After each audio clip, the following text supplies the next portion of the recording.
can say is I sure do hope you've already gone to the can, and you better have a beer in your hand. If not, you better go to your sweet baboo to get poppin', because this week's episode of the Fishing with Captain Steve Outdoor Adventure Show has already begun. And we're going in search of the elusive Big Five in Africa. Oh, this is gonna be something to see, chums. But first, a word from our sponsors. We're taking a break from our game drives, and we stopped in this little establishment in the Havana Township district of Windhoek, Namibia. You know me, I like to hang with them locals, and this was my kind of place. And this is where I was first introduced to Otumbo Namibian homebrew beer. Actually quite good, chums. They were nice enough to take me on a tour of the factory so they could show me the strict standards by which this stuff is brewed.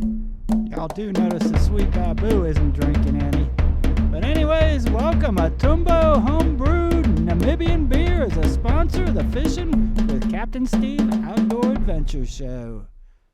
Oh my gosh, chums, can you believe this?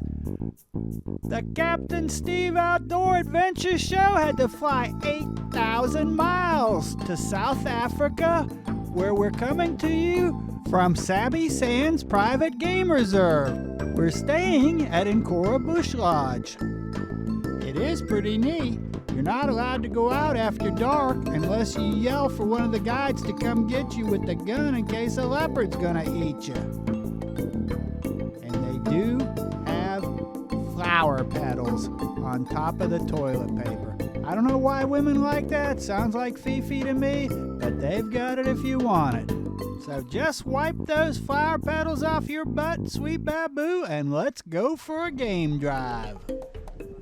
Sabi Sands is renowned for its leopard sightings, but we do want to catch the entire Big Five. This is the goal of everyone that goes to Africa. The Big Five are the elephant, the lion, the leopard, the rhinoceros, and the buffalo. Well, we're on our first game drive. We're supposed to be quiet. Our guide and the driver who's carrying the gun have gone off to see what these vultures are feeding on. They're under the impression that there is a leopard kill out there. So, if so, I'm assuming they're going to come back here and bring us over to it. But we're not allowed to get off the vehicle.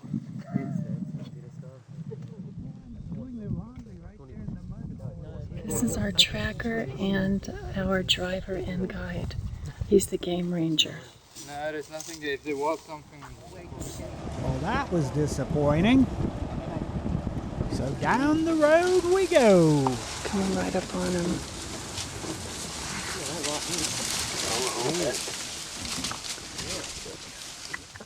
We have stopped here to look at some Cape buffalo. They are known to kill more people in Africa than any other animal. They're very dangerous. But our guide has put us in a safe length away from them. Here's the deal on the buffalo. They're not bad when they're in a pack like this. They're hanging out together, and then you get one old buffalo that wants to get away and hang out and hide in the woods. And you're walking along, and all of a sudden he sees you. Boom!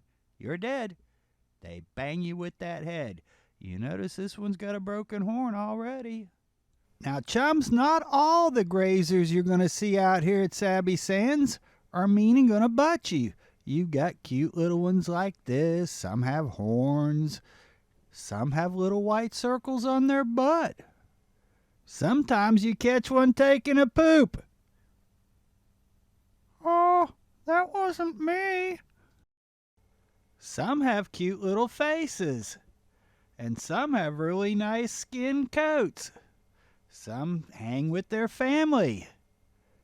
Some are handsome dudes. Some are kind of silly. Some butt heads. By far the most common of the antelopes is the impalas. The locals refer to them as the McDonald's of Africa. Why, you might ask? Well, they're everywhere, they're fast, they're food, and they've got an M on their butt. And speaking of impala, our guide pointed out that this group here of bachelor males is acting awfully nervous. Could this be why? Yeah, that's right, chums. We've come upon a pride of lions. Is this just too cool? Oh, here comes the babies.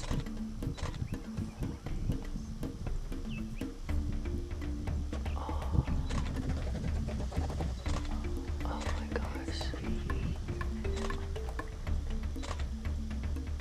4 babies came out at first. They've still got their spots on them. Andre, our guide, says this is because they're less than 3 weeks old. When they get to 3 weeks, they lose their spots.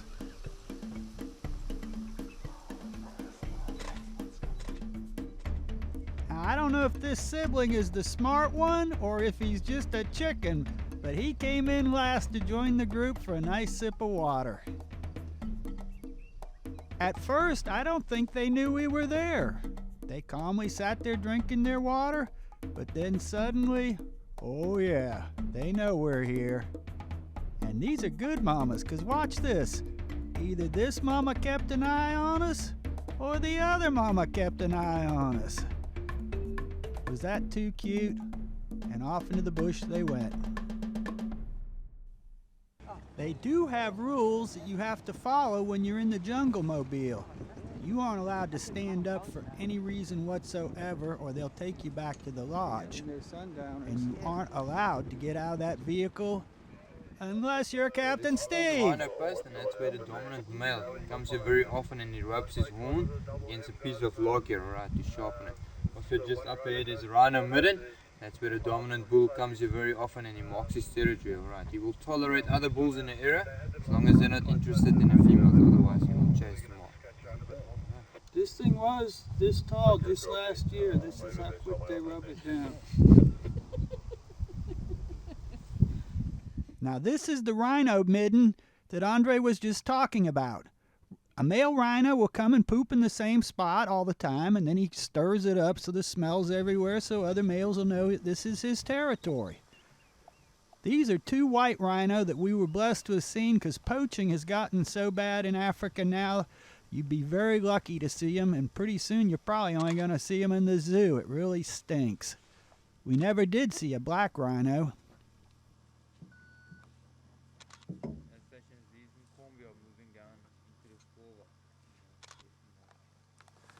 Do they even know we're here?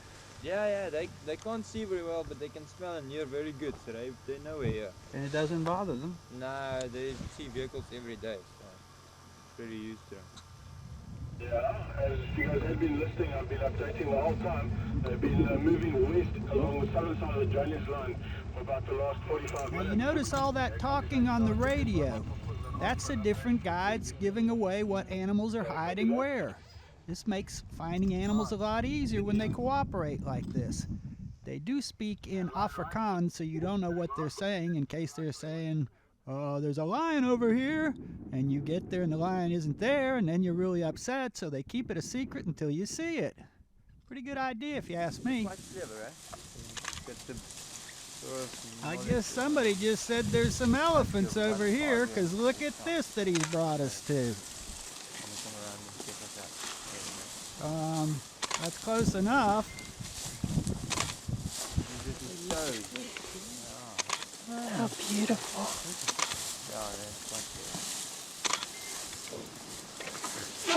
So what he is out like that? Is he worried? Yeah, they all animals have 4 zones. You get a comfort zone, and that means you're in an area where you can see the animal, but it doesn't even know you're around. Hello in Bozo Land. We're at a herd of elephants. This is phenomenal. It's a very magical place. Oh, I'll start crying. See you later.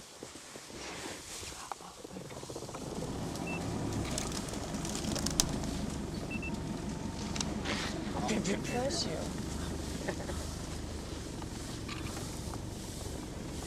Now keep an an eye on this little baby elephant. This is really kind of cute how this works out.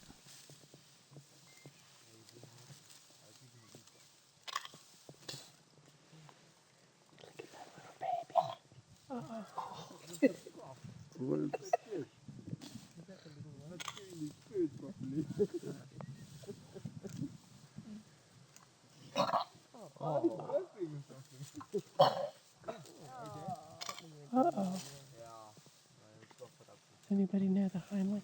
Maybe I ate the bird.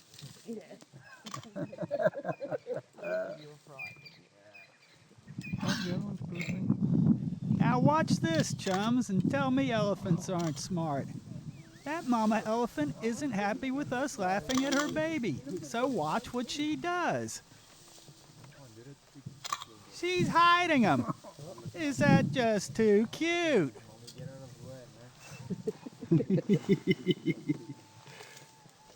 Well, y'all remember me telling you about how they talk to each other on the radio? All we're lacking is seeing a leopard to have seen the Big Five all on one day. Our guide Andre has said that there's a leopard that's been spotted and he's moving through the bush. We're trying to catch him. He was going to get out and walk around, so we must be pretty darn close. He's trying very hard to do this. It must be a big goal of his. I'm happy seeing whatever we're seeing. This is just too cool.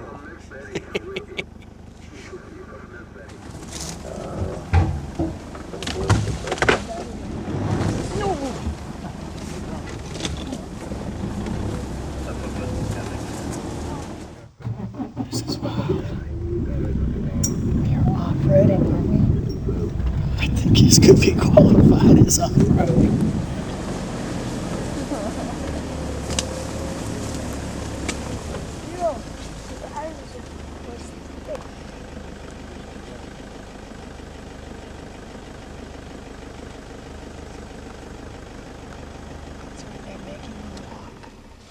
Are they making him walk? No, he's walking by himself.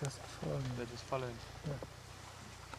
They can see him now? Yeah, they've got him there.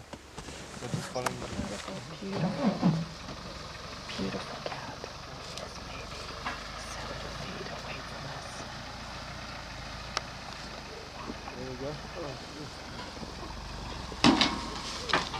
Well, what can I say, chums? We've got a leopard 3 meters away. Am I afraid? No. I'm gonna keep taking pictures. That sweet baboo is sitting between me and that leopard. I'm not worried at all. He'll eat her first. You know me, chums. What a wonderful end to a great day. But no, that wasn't the end of the day. We drove back to the Ancora Lodge, where they met us with some little liqueurs and little towels to wipe your hands. Oh, they're fancy there. I mean, they got flower petals for your toilet paper. They're going to take care of your hands after the drive. Then we had a few Then Hook Lager. I have to admit, it's almost as good as that Namibian homebrew. And then I had to teach the locals a few of the dance moves. Oh, they just appreciated it. What can I say? This was the trip of a lifetime. I hope each and every one of you are so lucky to get to do something this much fun before your life is over. Thank you for watching, chums.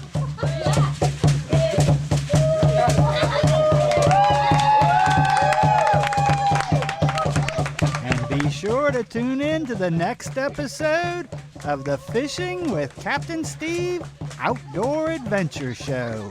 'Cause you never know where you're gonna go on the Fishing with Captain Steve Outdoor Adventure Show.